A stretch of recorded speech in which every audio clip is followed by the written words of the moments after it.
안녕하세요. 뽀얀거탑의 아나운서 류일합니다. 오늘 오랜만에 정말 많은 분과 함께 녹음하게 돼서 아주 훈훈하고 따뜻하고 기분이 좋네요.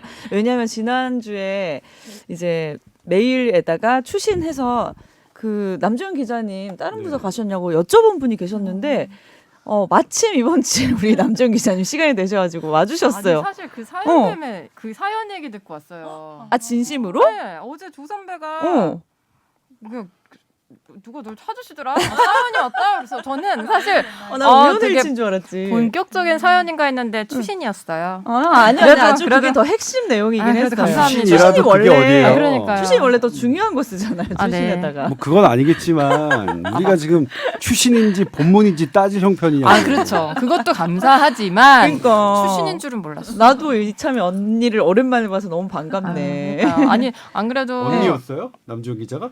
누가 기분 나쁘냐? 아니 그냥. 이제는 조 선배 스타일 아시잖아요. 아니 저희뿐만이 아니라 청취자분들도 너무너무 스타일을 잘 아시는데 이번에 잠깐 올라온 댓글이 유승현 기자님 나오시니 조동찬 기자님이 확 업된 게 느껴졌다. 그러면서 의식의 흐름에 따라 아무 얘기나 막 하시는 빈도수도 더 늘고 되게 기자님 예리하신데? 자주 나와주세요 하면서 또 이런 얘기해 주셨는데 류일아 아나운서님이 조동찬 기자님 잘 다루시는 것도 재밌어요. 그러니까 여기 궁금해요. 어떤 부분이 제가 잘 다루어지는 걸까요? 저 어떻게 다루셨어요? 기다려. 이런 거 거의 만담 수준이에요 이제.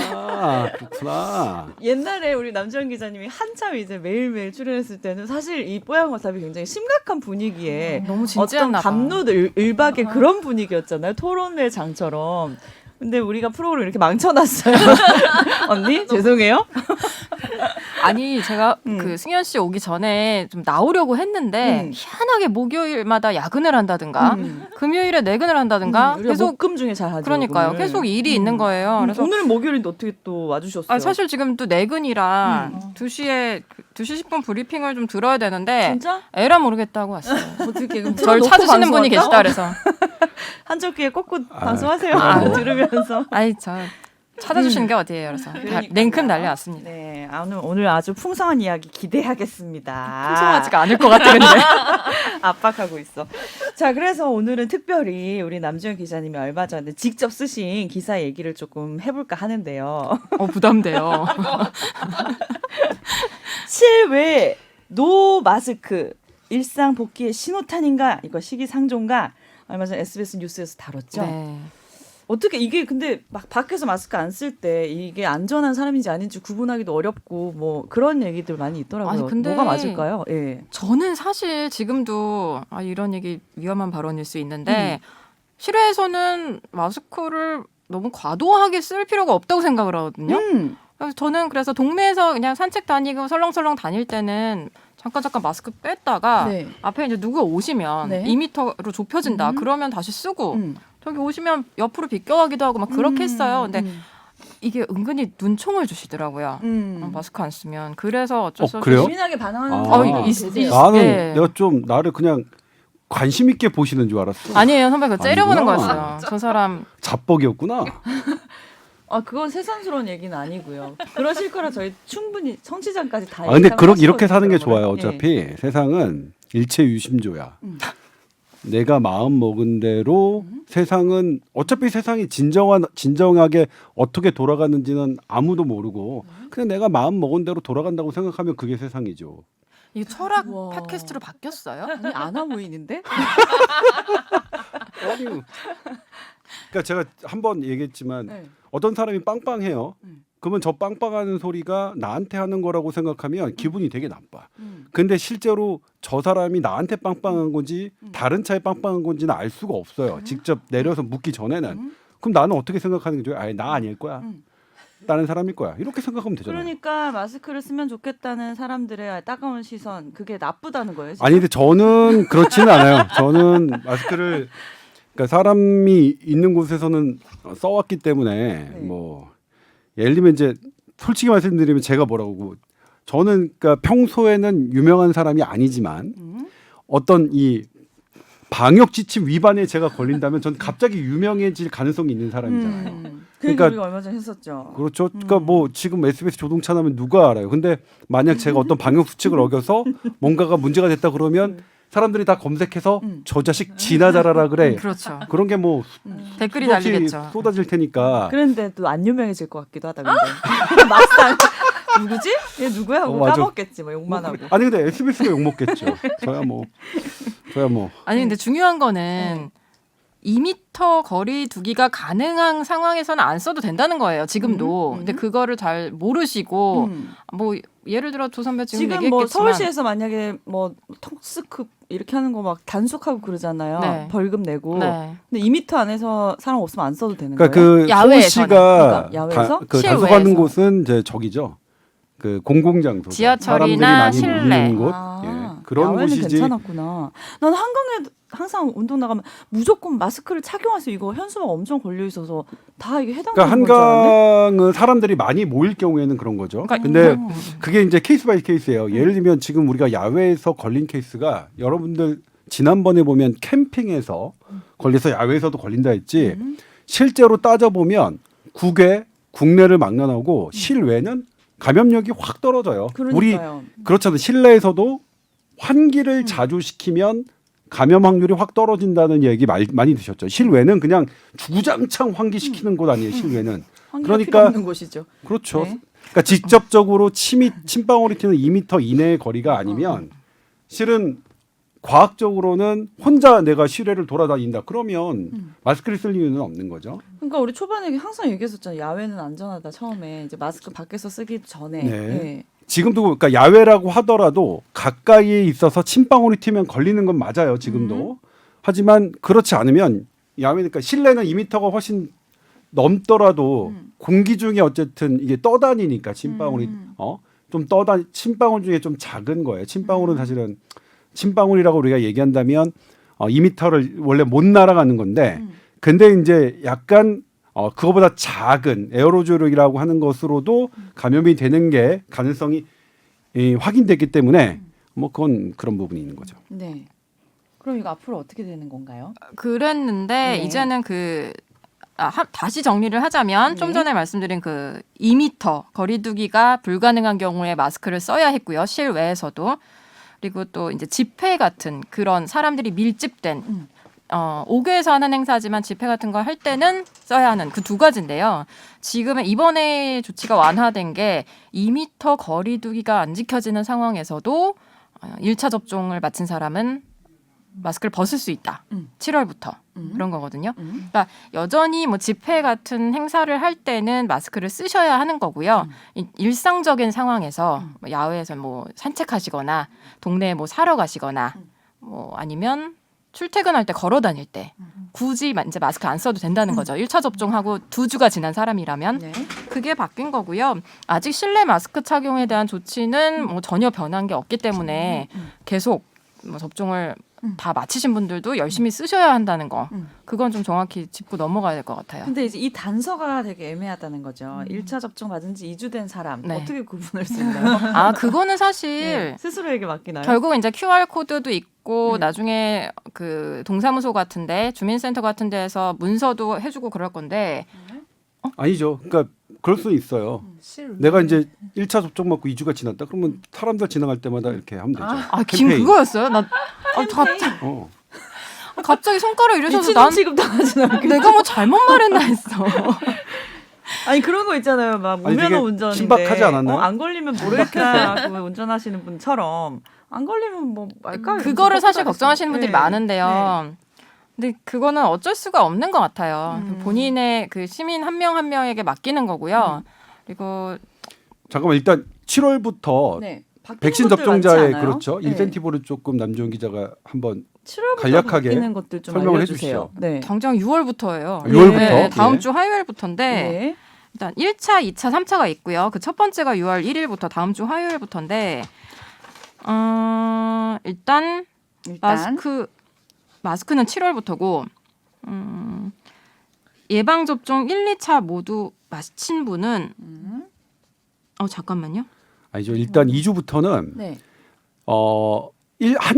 1차라도 맞으신 분이 있으면 직계가족 8인에서 추가 인원이 될 수 있어요. 현재 직계가족은 최대 8인까지 모일 수 있거든요. 네. 이건 반드시 부모님을 포함해야 됩니다. 네. 할머니 할아버지가 있는 경우에 8인인데 만약 할머니 할아버지가 1차 접종을 마쳤다 그러면 할머니 할아버지는 열애고 나머지 가족이 8인이 모일 수 있으니까 10명이 되는 거죠.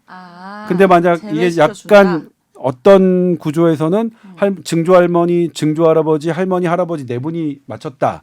그러면 12명이 될 수도 있는 거고요. 그다음에 1차 접종을 맞추신 분들은 그 노인복지시설이 네, 있죠. 노인복지시설 경로당의 프로그램을 할 수가 있고요. 그다음에 고궁과 박물관의 할인 혜택과 아직 공짜 그게 가능한데 그건 어차피 고령이신 분들은 원래 그렇잖아요. 할인이거나 면제이니까 그렇고 그렇습니다. 일단 6월에 시작되는 게 그거고요. 네. 그리고 이제 지금 예방 접종이 목표한 대로 질병청이 목표한 대로 잘 된다는 전제하에 이제 7월 첫째 주부터는 사적 모임에서 백신 접종 완료자 이건 이제 2차 접종까지 하고 2주 지나신 분들은 사적 모임에서 인원 제한 제외가 된다고 하거든요.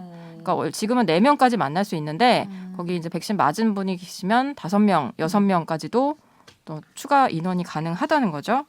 그리고 실외 아까 말씀드린 실외 마스크 착용이 완화되는 것도 요 7월부터고요. 네. 그리고 이건 아직 먼 얘기인데 10월 이제 3,600만 명이 맞은 시점이 되면 그때부터는 사회적 거리두기를 전반적으로 완화할 건데 그 부분은 아마 9월쯤에 구체적인 내용이 나올 거고 7월 안에 그 시간은 해제가 안 되나요? 그 얘기를 그거는 많이 하시던데 된다고 막.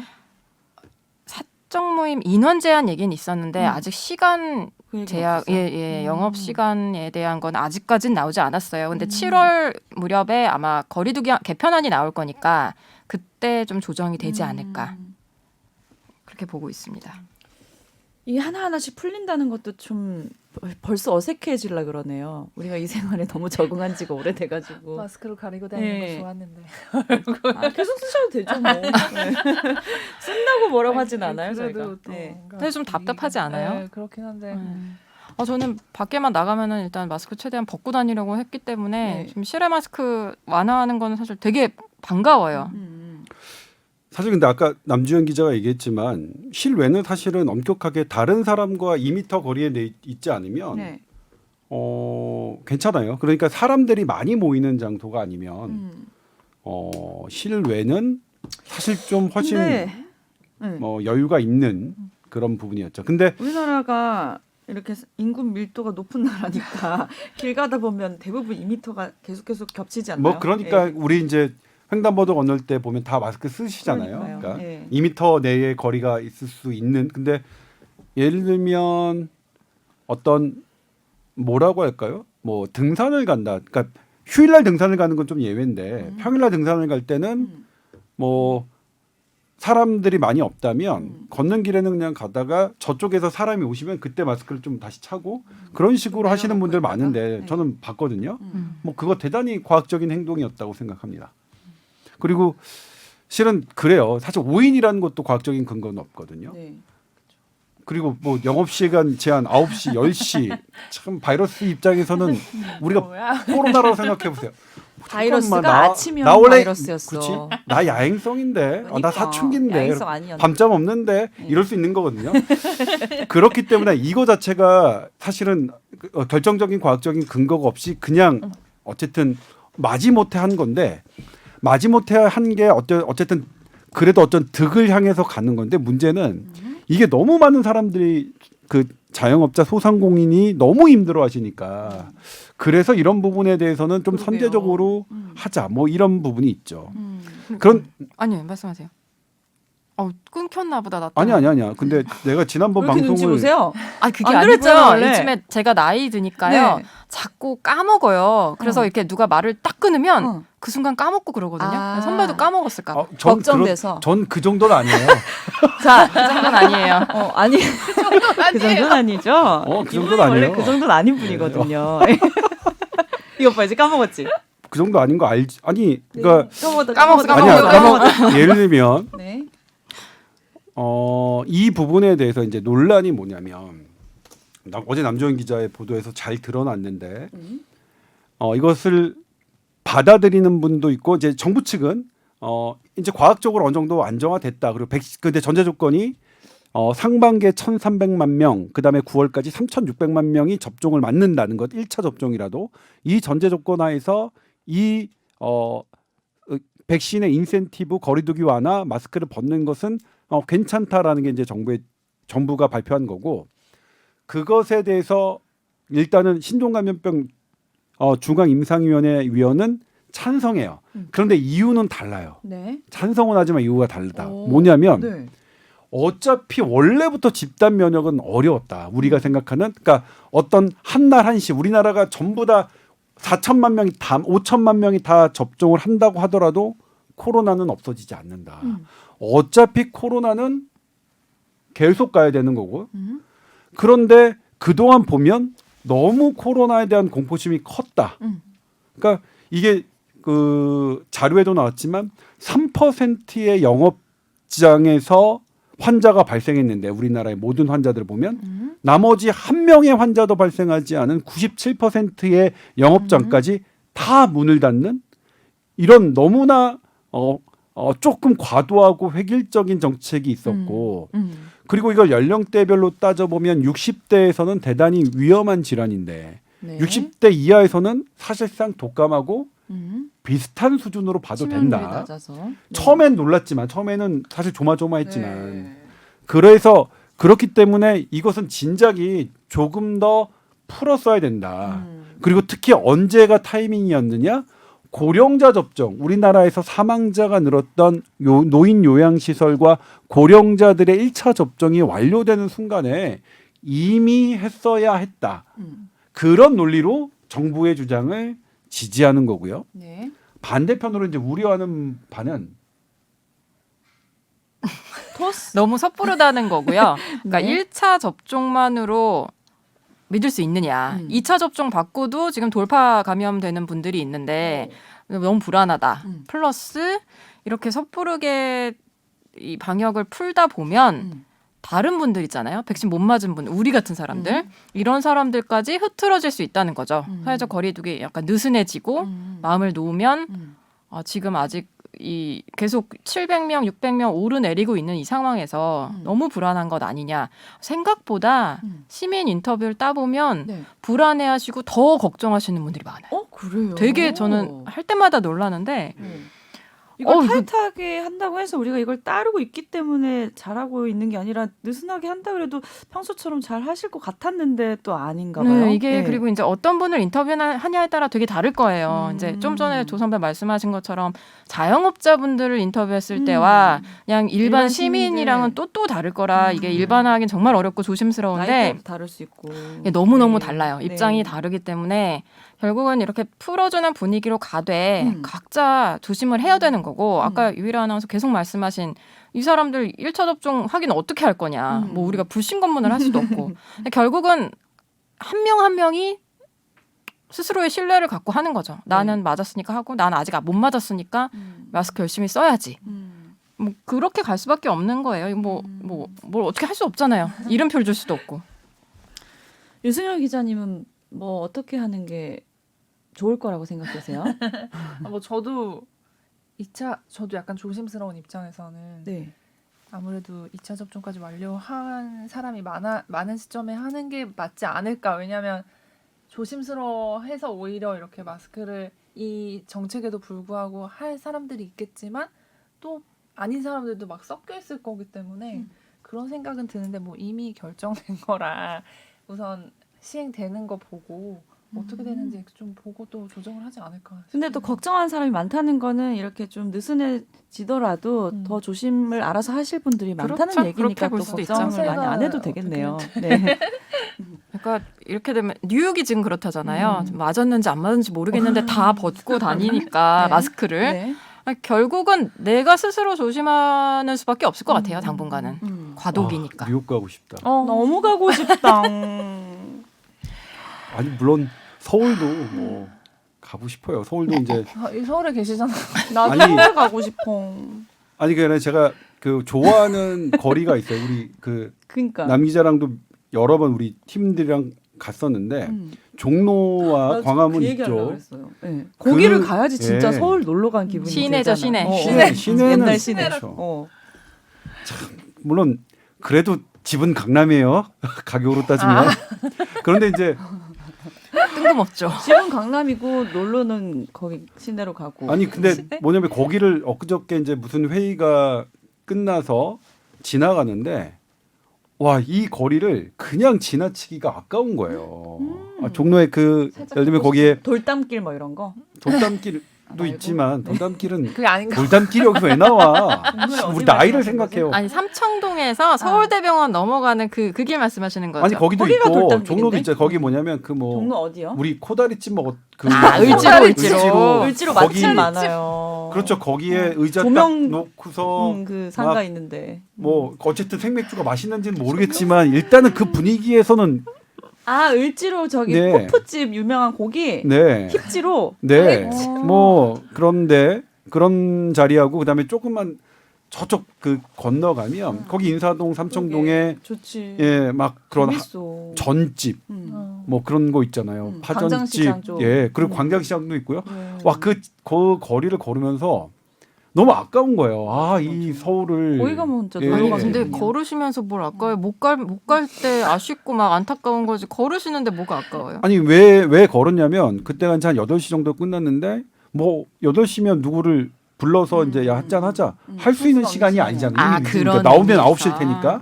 그래서 할 수 없이 그냥 저는 그때 광화문에서 그 회의가 있었는데 대학로까지 걸어가면서 그 길을 따라 걸었는데 와, 예전에 그냥 여기서는 딱 이 시간에 내가 아무것도 없으면 번개쳐서 광장시장으로 와 지금 와 그럼 9시 딱 만나면 11시까지 딱 2시간 딱 깔끔하게 딱 할 수 있는 결국은 삐를 시간 맞았는데 제한이 제일 답답하다. 그 말. 저는 이분은 뭔가 진짜 감정적으로 제일 아쉽죠. 우리가 감시해야 될 감성적으로. 조심해야 될 분이야. 아니 근데 보면 굉장히 철저하세요. 그래. 네. 좋은 그 정도는 아니라고 생각하는데 굉장히 철저하세요. 그러니까 저희가 믿을게요. 네. 아 누구 번개 치고 싶은 사람 누구 생각나는 사람 있었어요?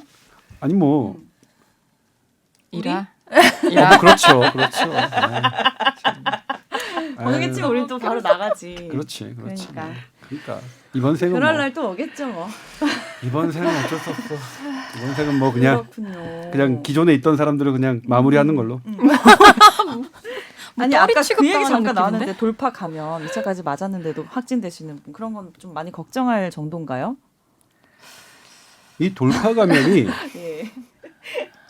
그러니까 이놈이 왜 돌파라고 하냐면 두 이름 번을 잘 지었다. 맞아가지고 내가 쫙 이렇게 완전히 방어를 했는데 이놈이 다 뚫고 뚫어버려. 거잖아요. 돌파. 근데 얘 뚫는데 얘도 확 약해져요.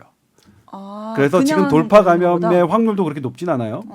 확률이 확률 까지 따지면 네건 있었죠 국내에서. 그리고 우리 지금 300만 명 넘죠. 몇백만 명 됐죠. 400만이 넘었. 그렇죠. 확률적으로 따지면 거의 뭐 대단히 미비한 낮아요. 수준인데. 낮은데 네. 네 분 다 괜찮고 미국도 꽤 많았어요. 그러니까 뭐 5천 몇 명이 돌파 감염 사례가 있는데 몇 천만 명 맞아가지고 근데 그걸 따져보니까 뭐 0.008% 정도밖에 안 돼요.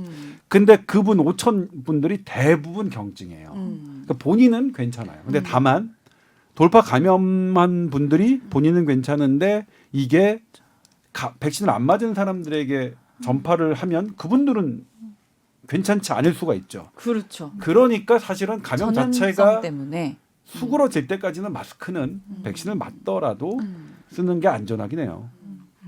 반대로 그 2차 접종까지 마치지 않고 1차만 맞았는데도 효과가 크다는 기사도 본 것 같은데. 네, 그렇죠. 네. 그런데 이제 이게 저는 외국에서 이게 연구마다 좀 되게 달라요. 그런데 국내 연구에서는 좀 확률이 높은데 그러니까 사실 의료계에서도 우리나라는 샘플이 작기 때문에 네. 그리고 표본이 처음에 우리 어떻게 맞았죠? 지금 했던 사람들 젊고 건강한 사람들을 먼저 맞았어요. 네. 인원이 상당 그리고 물론 지금 이제 고령자부터 착착착착 되지만 그 나왔던 당초에 나왔던 데이터는 굳이 우리가 그 데이터를 쓸 필요는 없거든요.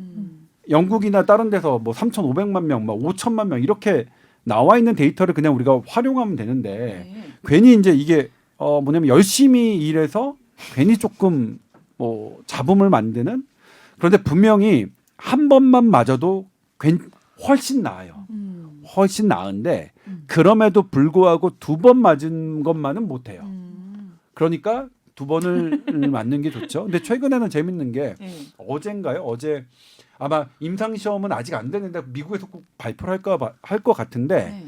교차 접종 있잖아요. 네네네. 처음에 아스트라제네카 맞고 2차 파이자 맞고 네. 혹은 1차 파이자 맞고 2차 아스트라제네카가 네. 오히려 면역력이 더 높을 수 있다라는 것을 음. 그 학자가 발표했어요. 조만간 나오겠다. 음. 뭐 이런 식으로 얘기를 했고 그게 이제 외신을 통해서 보도가 됐는데 음. 그러면 뭐 훨씬 더 그 우리 플렉서빌리티라고 하나요? 그 접종 계획의 유연성을 훨씬 더 확보할 수 좋네요. 있겠죠. 그렇죠. 네. 지난번에 스페인 연구도 연구 자체 샘플도 좀 적고 그렇긴 한데 아직 그 논문 형태로 나오지도 않았지만 그때도 이제 아스트라제네카 맞고 2차 접종 때 파이자 백신 맞은 사람들 오히려 항체가 거의 7배였나요? 네. 더 많이 생긴다. 중항체가 7배 많이 생겼다. 네, 그건 그런 이제 것도 물론 이제 있었죠. 중항체만 볼 수는 없어요. 백신의 효과를 중항체하고 면역 세포를 같이 봐야 되는데 면역 세포를 측정하는 게 훨씬 더 어렵고 돈이 많이 들어가요. 네. 그러니까 면역 세포의 액티비티를 네, 측정하는데 네, 그래서 네. 대부분의 논문이 중항체만 갖고 하는 거예요. 음. 그리고 옥스퍼드가 가끔 할 때는 그 면역 세포 액티비티를 갖고 해요. 근데 이제 그거는 아스트라제네카를 1차 맞고 아스트라제네카 2차 맞으면 평균 3배 정도가 중항체가 늘었는데 네. 그거는 그때는 7배가 늘었죠. 네. 훨씬 더 많이 늘었죠. 근데 그건 또 뭐 면역 세포 액티비티는 또 봐야 되는 측면이 있고요. 그럼 그 미국 연구는 둘 다 보는 거예요? 아니면 미국 그것도- 연구는 아직 그 디테일을 얘기 안 했어요. 아. 근데 아마 미국은 아스트라제네카가 아직 없으니까 파이자, 모더나, 파이자일 수도 있고 아니면 파이자, 뭐 얀센은 거기도 허가를 했으니까 그런 식이 아닐까 싶어요. 그런데 이제 그 보도에 관해서 제가 남주영 기자를 칭찬하자면 네. 다른 그게 이제 외신에 떴어요. 스페인의 그 교차 접종의 그런 게 그러니까 아스트라제네카 먹고 파이자 맞은 사람들의 효과. 네. 근데 다른 모든 기자들은 다 그것만 썼는데 남주영 기자의 기사를 보면 오. 그 전에 네. 영국에서 교차 접종을 했던 랜싯 3대 네. 의학 저널에 있는 것도 찾아다가 기사에 반영했어요. 이야. 이게 우리 SBS의 차별점이에요. 그냥 회사 남자 힘들었어요. 기자 팬이 힘들었어요. 많을 수밖에 없어. 근데도- 얼굴도 예쁘고 똑똑해. 아유, 일도 잘해. 가끔 나와야겠다. 그래도 조차 뭐냐면- 선배님하고는 힘들 때 결이 나와야겠다. 다른 근데 이게 남자네. 뭐냐면 뭘 이거를 알아봐주는 사람이 또 있어야지. 맞네. 맞아요. 이거 뭐 못 알아봐주면 남들하고 이런 차이가 있다는 거. 훌륭한 팀이다 진짜. 승현 씨까지 와서 아주 더 훌륭해지고 있군요. 자랑스럽습니다. SBS 직원이라는 게. 왜 이렇게 허탈하지? 그러니까 이 허무함은 뭐지? 우리끼리 이러고 잘했다. 있어요. 잘했다. 그런데 우리 왜 이렇게 입지가 점점 좁아지고 힘들어. 지위는 낮아지는 것 같고 눈칫밥만 이거요. 먹고. 눈칫밥만 먹고 하소연할 때가 뽀얀한 턱밖에 없어요. 그러니까 이게 잘난 척 하는 것 같다가 또 하소연하고 이래서 자꾸 우리 청취자분들이 그런 거 짚어내면서 응원해 주시잖아요. 네, 감사합니다. 다음 주에도 뭔가 재미있는 댓글이 올라와 주실 것 같은 느낌이. 그렇군요. 일단은 뭐 차츰 상황이 좋아지고 있다는 건 맞는 것 같아요. 그죠? 하지만 아직도 긴장의 끈을 그런데 놓치면 여기서 안 하나 되겠고요. 이제 네. 조금 숨은 맥락을 좀 찾으려면 네. 정부가 이렇게 7월부터 마스크를 벗는 것을 내세웠다는 것은 지금 구체적으로 공개하고 있지 않는 파이자, 모더나, 노바백스의 물량이 그 7월 이전에 상당 부분 보급받을 수 있겠다라는 그게 있어야 이게 있어요? 가능하다고 저는 생각해요. 그래서 이것에 대한 숨은 맥락, 이거 계약관계 때문에 구체적인 일정과 물량은 밝히지 않았지만 못 밝히는 건데. 네, 그런 부분이 분명히 뒤에 깔려 있음을 우리가 미뤄 해봄직해요.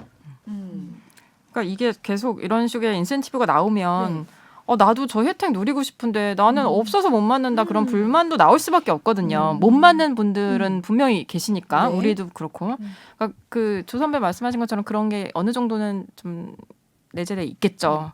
그러니까 좀 기대감을 가져도 되지 않을까. 3분기부터는 우리도 일반인도 맞을 수 있을 거라는 기대감 좀 갖고 조금만 일상으로 복귀 그러니까 준비해야 될 것 같아요. 지금 노쇼 이제 백신 이제 신청해서 하잖아요. 네, 또 네. 일부. 근데 우리는 지금 그런 것도 안 하고 이러고 있는데. 저는 신청했어요. 전화로. 신청하셨어요? 예, 전화로 신청했습니다. 어떻게? 예비자 명단에 올렸습니다. 아직 날짜는 안 나왔고요. 날짜 안 나왔고요. 예. 그러니까 그러면은 전화로 하는 게 좀 낫더라고요. 그러니까 지금 어플리케이션이 오늘 오후 1시 이게 오늘 최다희님 네. 오늘 올라가나요? 내일 올라갑니다. 내일 올라가면 어제 오후 1시부터 네이버 앱과 다음 카카오로 이제 자녀 백신을 실시간으로 예약할 수 있는데 네. 0이에요 지금 해보면. 네. 근데 저는 오전 전화로 했거든요. 전화로는 지금 돼요. 근데 봐서는 뭐 운이겠죠. 그게 이제 자녀 백신이 얼마나 남아 있고 예비자 명단이 병원마다 좀 다르니까. 근데 어쨌든 맞을 수 있어요. 했더니 뭐 기다리기만 어쨌든 대기를 걸어놨으니까 기다리기만 하면 맞을 수 있고 빠르면 오늘도 가능하다고 준비하고 있으라고 그러더라고요. 그래서 제가 오늘 뽀양어타발 시간하고 제가 이제 이거 끝나면 뉴스브리핑 주영진님의 뉴스브리핑을 나왔는데 그거 이후에 이게 와야 되는데 근데 안 나올 것 같다고 아까 제가 혹시 빠르게 나올 가능성 없나요? 했더니 걱정 마십시오. 현재 노쇼 없습니다. 그러더라고요. 열심히 맞고 계세요. 시간도 맞춰서 가야 되나 봐요? 아 그거 하면 6시간 어쨌든 그 시간 개봉하고 예, 개봉한 시간이 이후에 있으니까. 6시간 이내에 가야 되니까 그러니까 뭐 근데 가야죠. 그거 뭐지 백신 맞기 전에 좀 음주도 자제하고 이런 이제 네. 권고 사항 있지 않나요? 그거 찾아보겠습니다. 아니 그냥 열 안 나고 본인이 컨디션 괜찮으면 괜찮아요. 근데 이제 다만 그래요. 열이 나는 것과 뭐 이렇게 다른 걸 했던 건 뭐냐면 백신의 효과가 좀 떨어질 가능성이 있지. 뭐 이게 뭐 그렇다고 이제 큰 뭐 큰 부작용이나 그런 걸 열나면 걱정하실 필요는 병원에서 없어요. 선배 그럼 싫어할 나중에 겁니다. 물량이 많이 들어오면은 우리 같은 사람은 일반적으로 그냥 평소에 독감 맞으러 가듯이 병원에 가면 바로바로 맞을 수 있다는 거죠. 그때 네. 되면 3분기쯤? 아마 근데 이거는 이거는 예약제로 예를 가지 들면 않을까요? 그래도 뭐 그렇겠죠. 근데 이제 지금 짜야 될 게 네. 파이자 일단 메인이 우리나라에서 올해 들어올 물량이 가장 많은 게 파이자거든요. 근데 사람들 파이자로 확 몰릴 것 같은데. 그다음에 그다음이 모더나죠. 모더나 노바백스인데 노바백스. 2천만 그러니까 파이자가 한 3,300만 명분이고 모더나 노바백스 노바백스가 4천만 아닌가요? 뭐가요? 노바백스 4천만 아닌가요? 4천만 회 투여분이니까 2천만 명분 아닐까요? 아 명분으로요. 그러니까 파이자도 명분입니다. 3,300만 명분. 아마 그 정도 될 겁니다. 그러면 이제 이것 때문에 조금 또 혼란이 생길 수 있을까요? 아 그래요. 선호하는 것들이 다 다르시고 하니까. 그러니까 이걸 어떻게 네. 할 것이냐. 그러면 근데 우리나라에서 아스트라제네카를 약간 저는 아스트라제네카의 억울한 점이라고 생각하지만 실제 아스트라가 받아야 될 대우보다는 좀 많이 저평가되어 있다고 저는 생각하거든요. 그리고 뭐 다시 확인했지만 지금까지 확인된 것 중에서는 네. 면역세포 활성도는 아스트라제네카 백신이 제일 커요. 물론 남주현 기자는 이제 알고 있지만 이게 논란이 요 안에 내부의 단백질 처리를 어떻게 했느냐의 논란은 좀 있어요. 근데 그거의 확률은 되게 드물기 때문에 그거 뭐 그렇긴 하지만 아무튼 그럼에도 불구하고 개인의 선택은 뭐 존중해야 된다고 생각하면서도 저는 빨리 맞았으면 좋겠어요. 오늘이라도 막 나도 한번 신청해 볼까? 이거 우리 뽀얀거탑 청취자분들께만 말씀드리는 건데 네. 어플리케이션 하는 것보다 전화로 예약하는 게 나아요. 그래요? 그러니까 어플리케이션은 자녀 백신이 떠야만 내가 등록을 가능한 건데 전화. 전화는 그냥 예약처럼. 대기를 걸어놓을 수 있으니까. 대기 걸어놓을 예. 수 있어서. 이렇게 되면은 자녀가 안 뜰 것 같아요. 네? 자녀 백신이 맞아. 안 뜰 것 같아요. 원하는 분도 아니 근데 제가 많으시잖아요. 오늘 말씀드렸지만 오늘 오전에 제가 어떠했냐면 그 병원을 섭외하려고 해요. 어플리케이션으로 딱 맞는 사람들을 현장을 포착하려고 섭외하는 건데 근데 오늘 오전 따라 더 많은 전화가 온대요. 예약하겠다고. 그러니까 약간 쉽진 왜 않겠죠. 대학 수강 신청하듯이 무슨 시작하면 땡 하고 없어지는 그런 느낌으로 그런 것도 신청하기 있고 어렵지 않을까 또 싶기도 하더라고요. 어제 어쨌든 인센티브 관련해서 좀 나오고 하니까 더 빨리 맞고 싶다는 욕구가 막 치솟을 수 있죠. 그걸 노리고 인센티브 안을 발표한 거기도 하고 네, 그렇죠. 이래저래 그렇죠. 사실은 겹쳤겠죠. 그 우리나라 접종률이 7.7%밖에 안 되는데도 이렇게 하는 데는 네. 그런 접종의 저항성을 낮추기 위한 그것으로 인한 고육지책이 있죠. 이제 우려 중에 하나가 인도가 그랬잖아요. 인도가 처음에 올해 초에 나 마이크 가까이 대야 목소리가 발음의 문제라니까 거리의 문제가 아니라. 왜 이렇게 가까이 가서 아니 왜 말씀을 하시다 갑자기 아니 그 말하다 의식의 흐름에 보니까 따라 말씀을 하시거든요. 이런 걸 가까이 의식의 흐름 때문에 되면 자기 그러는구나. 발음 더 정확하게 들리냐 그래서 제가 뭐 아니라고 한 그런 거예요. 거구나. 네. 이게 근데 TV도 나이 들어서 아니네요, 그래요. 지금. 네. 그때 생각날 때 말 안 하면 까먹거든. 듣는 분도 이해하실 거예요. 네. 그렇구나. 그래서. 아무튼 이 인도가 네. 처음에 그러니까 작년 대유행 때 한 20%뭐 걸렸고 20% 아니 30%에서 항체가 나왔고 그 다음에 노인 40세 이상에서 한 26% 접종이 됐으니 토탈 해보면 한 40~50% 이거 면역력 갖고 있다 해서 노마스크를 했다가 완전히 난리가 났죠. 난리가 났잖아요. 네. 그냥 이거는 제가 안 쓰는 말인데 피똥 쌌다 이런 표현 너무 아, 알겠어요. 앞으로. 너무 너무 부적절한. 거슬리나요? 죄송합니다. 그러니까 안 좋은 거죠. 네. 그래서 근데 우리는 이제 분명히 우리나라 국민의 그 방역의 습관은 절대로 인도 같은 사태가 나지는 아니라고 생각하는데 우려하시는 분들 중에는 그런 부분들도 있는 거죠. 근데 인도는 너무 좀 안 좋은 게 겹쳤죠. 그 국제 크리켓 대회 실내에서 하는 되게 큰 스포츠 경기들을 막 했고 관중으로 들어갔고 또 선거가 있었나 그랬죠, 선배? 그래서 그게 저희 종교 행사가 있었죠. 종교 행사, 종교 행사인데. 힌두교 예. 종교 행사. 근데 그 종교 행사도 사실 보니까 저는 막 그 보도를 봐서 막 많이 돼 있는다 했더니 예년보단 줄인 거예요. 그러니까 예년에는 5곳에서 막 했다면 이번에는 한두 곳 나름 줄인 거예요. 한다고 했는데 예, 그렇죠. 안 된 거네요. 그럼에도 불구하고 잘 안 된 거죠. 워낙 인구가 많다 보니까.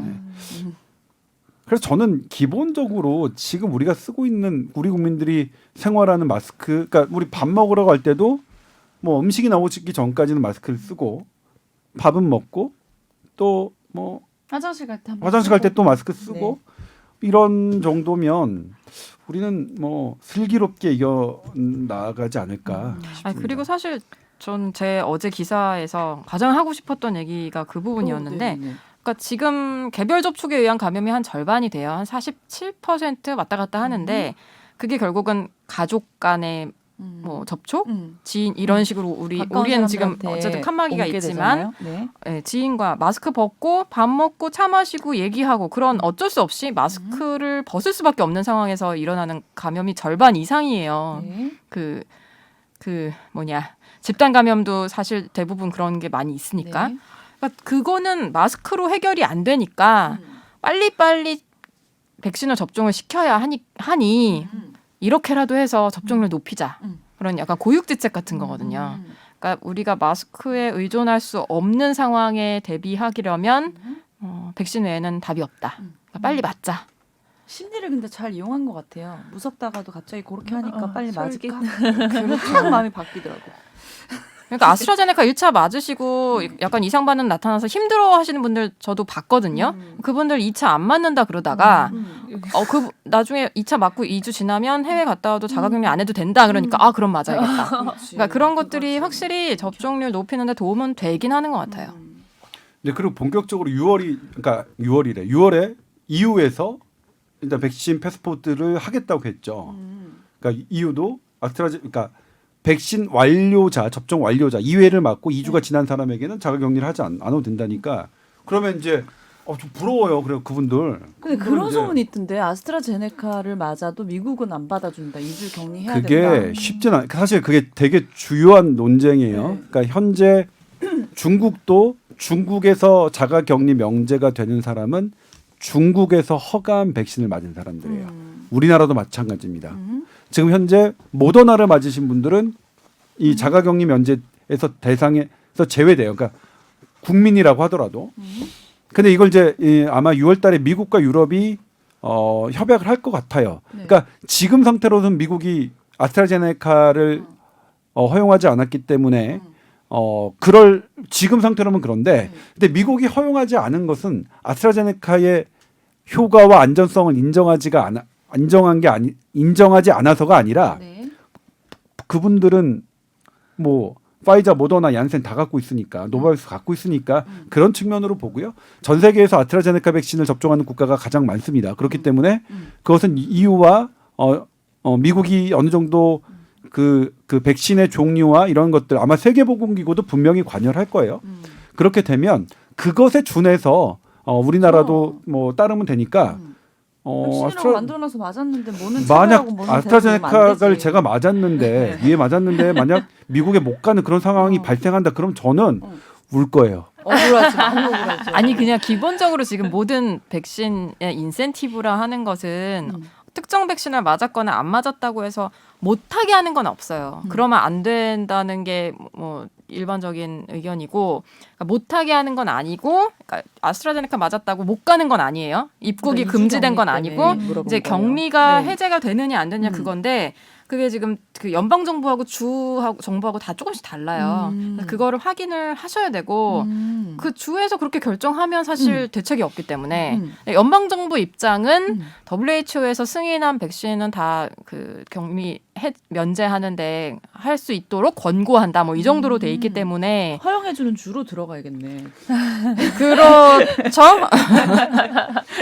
아니 근데 그거는 좀 미국이 그렇게 이제 어쨌든 어떤 자국 내에서 놓지 않는 그런데 다른 나라에서 많이 맞고 있는 백신에 대해서 약간 불편한 그래. 이렇게 만들면 역시 미국. 울어야 돼. 미국. 근데 뭐 주 정부에서 그렇게 하면 대책이 없죠 뭐. 그러게. 얼마나 저희 기사 쓸 걔는 한번 때도 아니다 그러면 힘든데요. 계속 주마다 아니다 다 이런 거 달라. 심해. 주마다 인센티브도 다 달라가지고. 그러니까 복잡하죠. 예. 어떻게 될지 모르겠네요. 유승현 기자님 선배님들이 두 분이나 계셔서 오늘 거의 말 못 하고 계신 그러니까 것 나 같은데. 그래서 내가 안 올라다가 아니에요. 할말 있어요, 할 하는 말. 바가 없어. 내가 조금 있다가 가야 되니까. 그러면은 이제 그 선배님 우리 어차피 이제 1시간 다 돼가는데 선배님이 이 기사 쓰시면서 되게 행복했다고 저한테 말씀하셨잖아요. 코로나 이후에 계속 코로나 얘기만 하다가 오랜만에 좀 새로운 소식 보도하셨죠? 네. 응급 의료 시스템에서 인공지능이 들어간 건데 인공지능 요즘에 사실 인공지능 뭐 의료 헬스케어 시스템 하면 좀 식상해요. 그런데 이제 이건 어떠냐면 네. 기존에 어떤 응급 환자가 발생했어요. 그러면 이제 119 대원이 가서 환자를 어떻게 증상을 보고 막 얘기해요. 그런데 응급 상황은 너무나 다양하잖아요. 그리고 물론 119 대원에게도 이런 지침이 있습니다. 차관권의 분량에. 그걸 열심히 찾아보면 대충은 알 수 있어요. 그런데 그러면 시간이 많이 걸릴 거잖아요.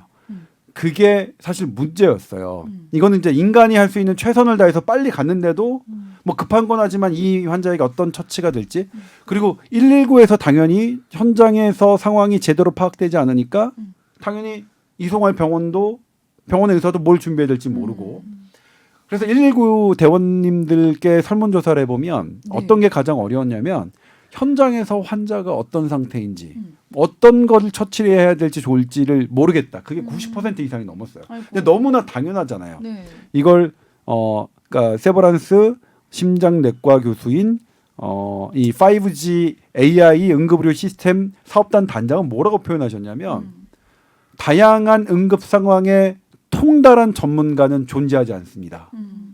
그리고 환자 상태가 어떤지도 모르는데 병원에서 그것에 대해서 알맞게 준비하는 건 불가능합니다. 그러니까 사실 우리 인간의 한계가 좀 있는 거죠. 예를 들면 어떤 내가 병원에 낮에 가요. 낮에 가면 그것도 큰 병원 낮에 가면 신경외과 가장 중요한 신경외과 그다음 중요한 가정의학과 그다음에 내과 소아과 뭐 정형외과 이런 무슨 과 출신이시죠? 가정. 네. 혹시 모르실까봐 짚어드렸어요. 네. 그렇게 많은 전문가 선생님들이 모여서 네. 같이 논의하기 때문에 오진의 확률이 확실히 적습니다. 그런데 밤에 가면 네. 그냥 응급실 당직에 어떡해, 전문과 어떡해. 한 분 선생님만 보면 당연히 이건 어쩔 수가 없는 거예요. 전문과 하나, 신경외과 선생님 한 분이 보는 거하고 아무리 훌륭한 과라 하더라도 너무 안타깝잖아요. 운명으로 받아들이긴 너무 네. 안타까운 상황이죠. 그래서 그런 부분의 문제를 어떻게 커버할까? 네. 그러면 이거는 인공지능이 전문의 12명을 모인 것보다는 못하겠지만 전문의 한 명만 모인 것보다 인공지능이 낫다라는 이 컨센서스가 생긴 거예요. 네. 실제로 그래요. 네네. 예를 들면 어떤 엑스레이를 판독하는 인공지능도 최고의 영상의학과 전문의가 하시는 것만은 못할 테지만 네. 실은 그것 못지 않다라는 연구 결과도 이제는 제법 등장해요. 근데 저 같은 신경외과가 만약 머리나 척추, 그러니까 나의 전공 분야는 뭐 인공지능보다 더 잘 보겠지만 가슴 진짜요? 흉부 엑스레이 진짜요? 그렇다고 믿는 거지. 뭐 인공지능 다 죽었어. 나 사실 솔직히 말해서 저는 인공지능이 오는 시대는 저는 싫어요. 네, 왜요? 너무 무서워. 얘네들 너무 무서워. 너무 능력이 뛰어나. 네. 그리고 저는 제 이번 생에서 인공지능을 막 여러 군데서 접하는 건 싫은데 다만 이제 이 응급의료 시스템에서는 그래서 이것을 환자가 말하는 거, 나 가슴 답답해, 복통 있어, 나이, 병력 없어. 근데 지금 혈압이 어때? 심박수 어때? 호흡수 어때? 산소 포화도 어때? 이런 중요한 단어들을 인공지능이 딱 캐치해서 이 사람이 어떤 병이 어떤 확률로 존재할지 추정하는 거를 그렇죠. 확률적으로 보여줄 수 그렇죠. 있다는 건데. 물론 인공지능이라서 틀릴 수 있겠지만 네. 그냥 단 한 명의 사람 전문가보다는 나을 수 인공지능이 있다. 나을 수 있다. 그럼 어떻게 보면 의사가 한 역할을 이제 대신 해주는 건데 의사들 입장에서는 이건 나쁘지 않다고 생각하나요? 아니 의사들의 입장은 저는 나쁘지 않다고 생각해요. 의사들의 입장은 의사들이 예전에는 다 손으로 하던 것을 MRI 하고 CT 했잖아요. 네. 그게 의사들 입장에서 전 나쁘다고 생각하지 않아요. 그러니까 네. 더 좋은 기구가 나오면 더 좋은 기구를 그리고 그 좋은 기구가 환자의 생명을 더 구하는 에비던스를 갖춘다면 그것은 지극히 의사 입장으로 취해야 할 그 무엇이지 의사가 뭐 저기 할 일은 아니라고 저는 생각해요. 근데 선배 그 기사 보고 궁금했던 게 네. 이제 환자가 어떤 상태인지를 파악하는 거는 정확히 알겠어요. 무슨 말씀이신지. 근데 어느 의료기관으로 이송하는 게 제일 좋을까? 그 부분은 그럼 그 부분은 뭐냐면 이제 그 환자 같은 경우에는 급성 아나필락시스 쇼크예요. 네. 그러면 이거는 사실 빨리 가까운 데 가서 큰 치료가 필요한 건 아니잖아요. 그러니까 이거는 빨리 여의동상 있는 데 가까운데. 가서 딱 어린지를 하면 되는 거예요. 근데 만약 그게 급성 심근경색이고 이것을 막혀서 뚫어야 되는 건다. 그럼 이거는 가까운 병원에 그냥 갔다가 가는 게 오히려 시간을 더 지연시키는 것이 있을 때니까 할 수 있는 그때는 상급종합병원으로 그렇죠. 무조건 가자. 그때는 바로 큰 병원 가야 되는 거예요. 그런 부분이 있는 거죠. 아니, 응급 상황 같은 거 병원에 있다 보면은 네. 많이 접했을 것 같은데 네. 예, 어떠셨어요 그때 뭐? 무섭죠 사실. 왜냐하면 다 알고 있는 게 아니거든요. 그래서 예를 들어서 흉통, 가슴이 아파요 하고 왔는데 심전도를 보통 찍잖아요. 그럼 또 모든 이런 말 해도 될라나 모르겠지만 모든 의사가 심전도를 잘 읽는 게 아니라서 아니 근데 그건 너무 당연한 거 아니에요? 아니 저 그 얘기 들었거든요. 정형외과 병동에서 갑자기 뭐 심정지 오거나 그러면 정형외과 교수님들 막 쭉 있어도 회전 돌다가도 빨리 의사 불러 이런다는 거예요. 아니 근데 그거는 너무 당연하니까. 당연하죠. 자기 분야가 아니면 심전도 모를 수 볼 일 있죠. 없으면 네. 못 보는 거죠. 그렇죠. 그래서 보통은 심전도가 너무 중요한 상황이면 심장내과 선생님한테 그걸 올려요. 근데 이게 어느 정도는 기계가 판독을 해서 나오거든요. 근데 그렇게 베이스로 판독이 나오면 이제 거기서 뭔가 기계가 놓치고 있는 거를 의사가 찾아낼 수 있는 그런 장점이 있어요. 빨리 볼 수 있는. 그러니까 얘네도 마찬가지인 것 같아요. 전체적인 이런 것도 AI화가 되면 뭔가 되게 효율적으로 판단을 하고 이런 데 도움이 될 거는 같아요. 맞아요. 밤에 야근하는 인턴 선생님들이 좋아할 것 같은데요. 맞아요. 이런 시스템이 너무 있으면. 무서운데 막 혼자 막 그치. 시골 병원에 있으면 되게 무섭거든요. 네, 도움이 많이 될 것 같아요. 그러니까 어떤 방법이든 급하고 응급 상황의 환자들을 많이 네. 살려내는 게 제일 중요한 맞아요. 거니까 이런 이제 기술 개발로 인해서 좋은 상황으로 가는 거는 절대 나쁜 일은 아닌 것 같아요. 그럼요. 그죠? 네. 이런 게 좀 정착이 되고 더 확대가 되면 도움이 많이 되겠죠. 알겠습니다. 오늘 또 더 하실 말씀 없으신가요? 듣고 계신 어머니 아버님 너무 우리 며느리 목소리 안 나왔다고 섭섭해하실까 봐. 아니에요. 열심히 들으신대요. 그러니까요. 근데 아니에요. 제가 괜히 아니요. 너무 아니요. 떠들어가지고. 잘 아직 아니에요. 모르는 게 많아요. 언니 좀 자주 좀 나와주세요. 맞아요. 자주 제가 너무 좋다, 너무 제가 좋다. 시간 닿는 한 열심히 나오겠습니다. 아유 감사합니다. 자 지난주에 뭐 초반에도 메일 주소 알려드리고 끝에도 알려드렸는데 메일 딱히 안 들어오더라고요. 그래서 오늘은 그냥 DM을 한번 말씀드리는데요. TOWER@sbs.co.kr입니다. 삐졌나 봐 우리가. 살짝 많이 보내주세요. 많이 보내주세요. 다음 주에도 뵙겠습니다. 감사합니다. 감사합니다.